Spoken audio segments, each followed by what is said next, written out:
Hello and welcome to all of you. आज इस video में हम बात करेंगे चैप्टर नंबर 1 की पोएम 1 के बारे में, which is dust of snow. तो हम आगे चलेंगे, इसका एक शॉर्ट इंट्रोडक्शन देखेंगे और उसके बाद में फिर इसका हम स्टैंजा बाय स्टैंजा एक्सप्लेनेशन समझेंगे। So let's begin. So first introduction. Poem dust of snow Robert Frost के द्वारा लिखी गई एक बहुत ही डीप और खूबसूरत पोएम है, जिसमें बताया गया है कि कैसे शरीर पर स्नो के पड़ने जैसा छोटा सा एक्सपीरियंस किसी का दिन खूबसूरत और प्लेजेंट बना सकता है। इसे रॉबर्ट फ्रॉस्ट ने लिखा है and he is one of the legend poet in poetic history.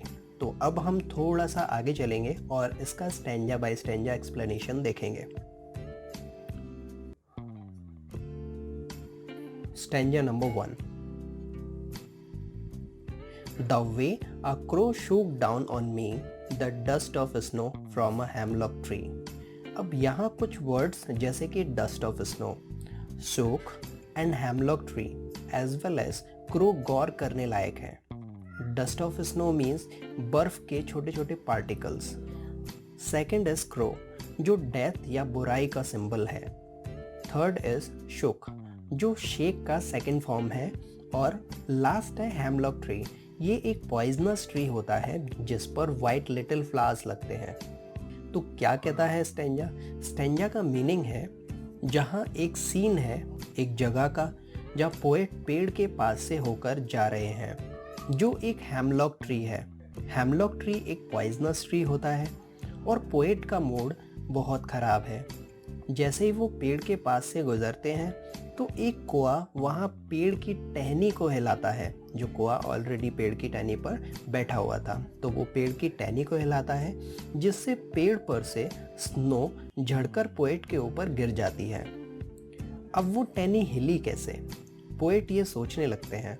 उनके दिमाग में कई क्वेश्चंस आते हैं, जैसे हो सकता है कि कोआ कहीं से उड़कर पेड़ पर आया हो, या ये हो सकता है कि वो पेड़ पर बैठा बैठा ठंड से काँप रहा हो, या ये भी हो सकता है कि वो अपने आप को पेड़ पर ही बैठा बैठा एडजस्ट कर रहा हो, या फिर वो उड़कर कहीं जा रहा हो।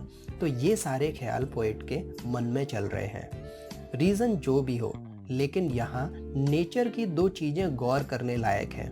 पहला क्रो और दूसरा हेमलॉक ट्री, जो दोनों ही बुराई और उदासी का सिंबल हैं। So this was stanza number 1। अब हम आगे चलेंगे और देखेंगे सेकंड स्टैंजा को।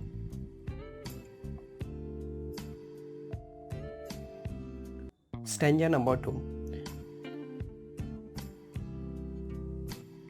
Has given my heart a change of mood and saved some part of a day I had room। क्या मतलब है इसका? जैसे कि पोएट का मूड ऑलरेडी खराब था, अब वो किस वजह से था नोबडी नोस। तो इस वजह से उसका दिन खराब जा रहा था, लेकिन जैसे ही स्नो उसके ऊपर गिरी तो इंस्टेंटली उसका मूड चेंज हो गया। अब आधा दिन तो उसके बैड मूड की वजह से ही ऑलरेडी ख़राब हो चुका था, लेकिन इस इंसिडेंट की वजह से उनका आधा दिन खराब होने से बच गया। वैसे तो crow and hemlock tree negative reference के लिए यूज़ किए जाते हैं, लेकिन पोएट इनको एक पॉजिटिव रेफरेंस में भी इंटरप्रेट करता है और वो कहता है कि ये कुछ ऐसी चीज़ें हैं that can also bring Joy and happiness in your life. हमें नेचर की छोटी छोटी चीज़ों को लाइटली नहीं लेना चाहिए। क्यों? क्योंकि ये छोटी छोटी चीज़ें ही एक बहुत बड़ा इम्पैक्ट क्रिएट कर सकती हैं, जिससे हमें नेचर के स्मॉल ब्लिसफुल एक्ट्स, छोटे छोटे एक्ट्स को ओपनली एक्सेप्ट करने के लिए रेडी रहना चाहिए। क्योंकि जितना हम नेचर के कांटेक्ट में रहेंगे, खुश रहेंगे। तो ये था ऑल अराउंड दोनों स्टैंजास का एक्सप्लेनेशन। अब हम इसकी थोड़ी सी एक शॉर्ट समरी देखेंगे। Let's go and see the quick summary of this poem.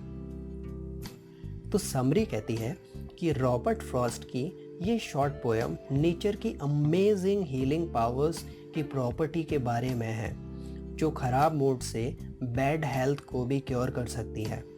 Poet का दिन खराब जा रहा था, लेकिन एक कोआ पेड़ से उड़ा जिसकी वजह से पेड़ पर से स्नो उसके ऊपर आकर गिरी, जिससे उसका मूड इंस्टेंटली चेंज हो गया और वो खुश हो गया और फिर उसका बचा हुआ दिन भी अच्छा बीता।